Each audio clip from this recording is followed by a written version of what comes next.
Assalamualaikum warahmatullahi wabarakatuh. Innal hamdalillah wa nasta'inuhu wa nastaghfiruhu wa na'udzubillahi min shururi anfusina wa min sayyiati a'malina. May yahdihillahu fala mudhillalah wa may yudlil fala hadiyalah.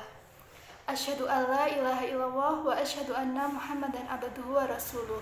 Allahumma sholli ala sayyidina Muhammad wa ala alihi wa sahbihi ajmain, amma ba'du. Saya Diana Fatimatus Zahra dari Prodi PBA NAB akan menyampaikan salah satu materi studi Quran dan Hadis tentang Makkiyah dan Madaniyah. Pertama, pengertian Makkiyah dan Madaniyah. Secara istilah, pengertian Makkiyah dan Madaniyah dapat merujuk kepada pengertian berikut ini. Ada 4 acuan teori yang menjadi dasar menentukan mana ayat-ayat kategori Makkiyah dan Madaniyah. Pertama, dari segi ruang atau tempat turunnya. Makkiyah adalah ayat yang diturunkan ketika Nabi berada di Mekah dan sekitarnya. Sedangkan Madaniyah adalah ayat atau surat yang diturunkan ketika Nabi berada di Madinah dan sekitarnya.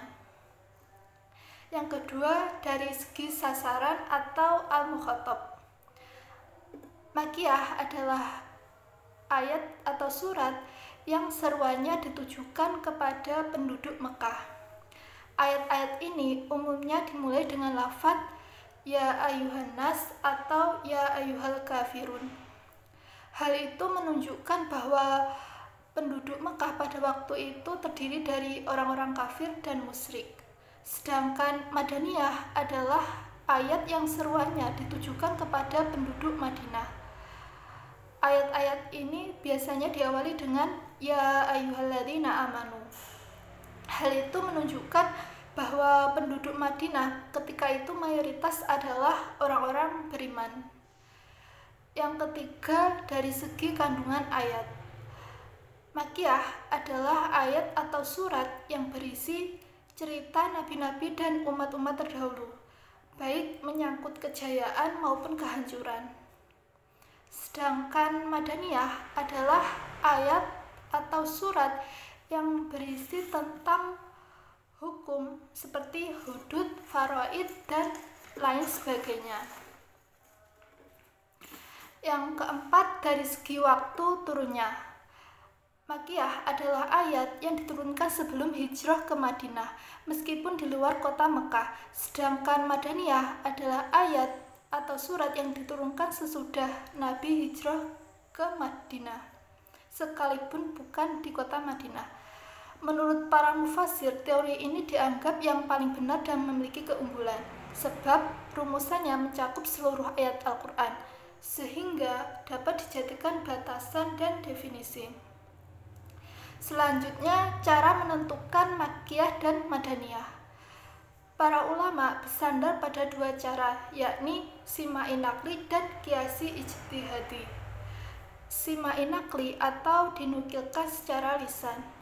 Cara ini disandarkan dari para sahabat yang hidup dan menyaksikan Al-Quran diturunkan, atau para tabi'in yang menerima dan mendengar dari para sahabat. Yang kedua, yakni qiyasi ijtihadi atau cara hasil pengamatan. Cara ini disandarkan pada ciri-ciri yang terdapat pada Makkiyah dan Madaniyah. Berikutnya, ciri-ciri surat Makkiyah dan Madaniyah. Ciri-ciri surat Makkiyah. 1. Surat Makkiyah didominasi oleh ayat-ayat pendek. 2. Surat Makkiyah didominasi oleh pembahasan mengenai masalah akidah. 3. Setiap surat yang di dalamnya mengandung ayat sajadah. 4. Tiap surat yang di dalamnya ada lafaz kala. 5. Didahului dengan lafaz ya ayuhan nas atau ya bani Adam, atau juga ya ayuhal kafirun. 6. Setiap surat yang diawali dengan fawatih aswad. 7. Setiap surat yang mengandung kisah Nabi dan umat terdahulu. Sedangkan ciri-ciri surat Madaniyah yaitu 1. Surat Madaniyah didominasi oleh ayat-ayat panjang. 2. Madaniyah didominasi oleh pembahasan mengenai masalah hukum ibadah, muamalah, serta sistem sosial. 3. Didahului dengan panggilan ya ayyuhalladzina amanu. 4. Surat-surat Madaniyah kebanyakan menyebut orang-orang munafik, kecuali surah Al-Ankabut. Terakhir, manfaat Makkiyah dan Madaniyah. Pertama, untuk dijadikan alat bantu dalam menafsirkan Al-Quran. 2. Mengetahui bahwa sastra Al-Quran berada pada puncak keindahan sastra. 3. Mengetahui hikmah diturunkan Al-Quran secara berangsur-angsur. 4. Membedakan antara nasih dan mansuh ketika terdapat 2 buah ayat Makkiyah dan Madaniyah. 5. Mengetahui sejarah hidup Nabi melalui ayat-ayat Al-Quran. Sekian dari saya, kurang lebihnya mohon maaf. Wallahul muwaffiq ila aqwamit thoriq. Wassalamualaikum warahmatullahi wabarakatuh.